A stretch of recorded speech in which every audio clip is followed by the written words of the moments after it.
Benjamin Franklin once said, "Write something worth reading or do something worth writing." Welcome to another episode of Around Campus. I'm your host, India Sage, and today on the show we have the head of the arts department, Dr. Becker. And FYI, a little birdie told me that he's taking our students to Italy. Welcome to the show. Pleasure to see you. I'm so glad that you're here. Is this your first time? Yes, it is. All right, so let's hop right into it.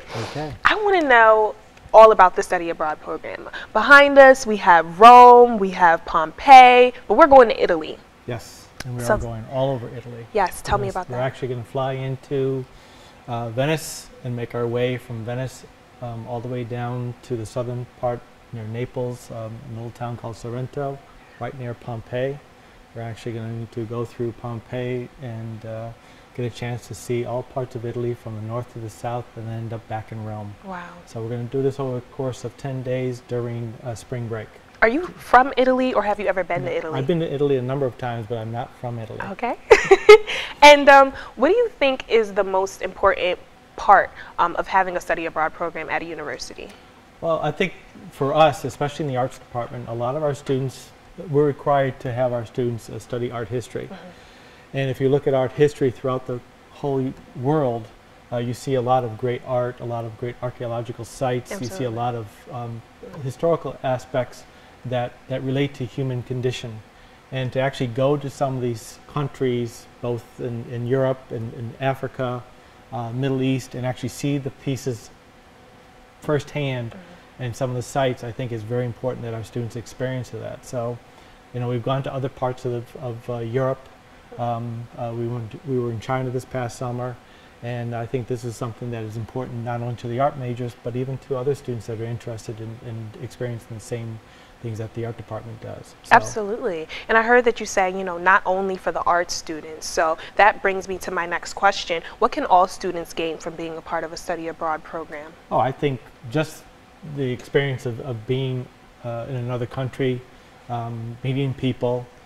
We spend a lot of time, you know, experiencing the environment, the local cultures, the food, no matter what country we go to. That's always an important aspect. Absolutely. And then spending some great time both in archaeological sites as well as the museums. We do a lot of museums, a lot of museum hopping anytime we go study abroad.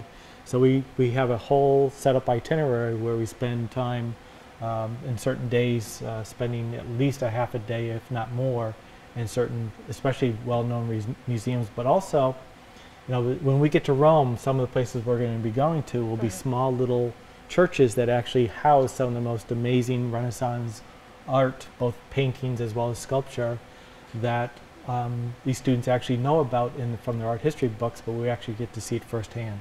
Absolutely. What requirements do students need to fulfill to go on the study abroad program? Well, the study abroad program itself requires a certain GPA, a certain focus in the types of subject matter in which we're going to be studying while we're over there. But also, I think it requires a certain type of mindset by the student themselves that, you know, they're not going to be in the States. They're going to be someplace else where you have to respect the local culture, the local laws, as well as knowing that they have to adapt to the way things are when we're in that particular country. So I think part of it is not only the academic side, but also from a cultural side that the student has to be aware of when we're in other countries. Absolutely, and with culture comes language. So how does the university prepare our students for these language barriers? Well, I think one thing that a lot of people have to realize is that English is a universal language. And so in many cases when we're overseas, especially with my students, when we actually meet a tour guide who is with us the whole time we are in a particular country. So our tour guide acts as the ambassador, that if there is a language barrier, then that person's going to be able to navigate all certain roadblocks that come into play. But a lot of our students, when they know that we're going to be going to a country, they on their own, and then also when we first start meeting for the spring semester, we actually go through some of the phrases and words that they can actually kind of teach themselves to get ready to go abroad so that they aren't completely without some aspects of being able to put themselves and assimilate themselves into the local culture. I'll give you an example. Last year we were in Paris, and so a lot of the students actually learned a little bit of French, or they actually had French while they were here on campus. So they actually were able to converse quite naturally with the locals.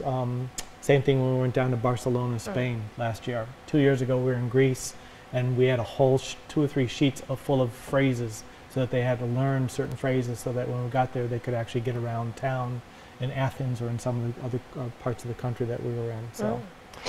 So very quickly, before we wrap up, what would you say is your favorite part of studying abroad, or what is your favorite city? Oh, that's very tough.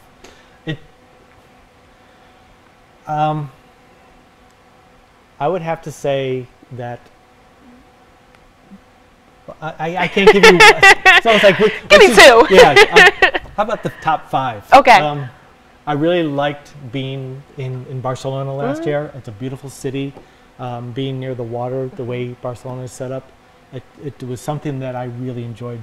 The architecture, the people, the easy navigation of getting around the city was quite nice. Paris is always a place that I like to go.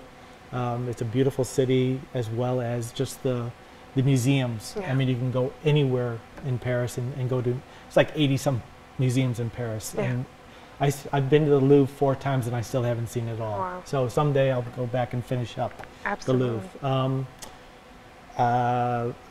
We were, let's see, another one that I thought, well, I want to say Athens just because I'm biased. I've been to Athens many times. But you know, one thing that I really enjoy is going to some of the smaller towns that probably give you a better idea about the locals and the culture of that particular city or country, more so than the big cities. The big cities become much more international, but the small towns really give you a true flavor about what the culture is really like. Absolutely. So I see that Del State is making our students diverse outside of the classroom as well as inside of the classroom, and that is something that is truly amazing. I'm super excited about the study abroad program, and I won't even be able to go, but hopefully next semester I'll look into it. Well, that wraps it up for another episode of Around Campus. Students, ciao.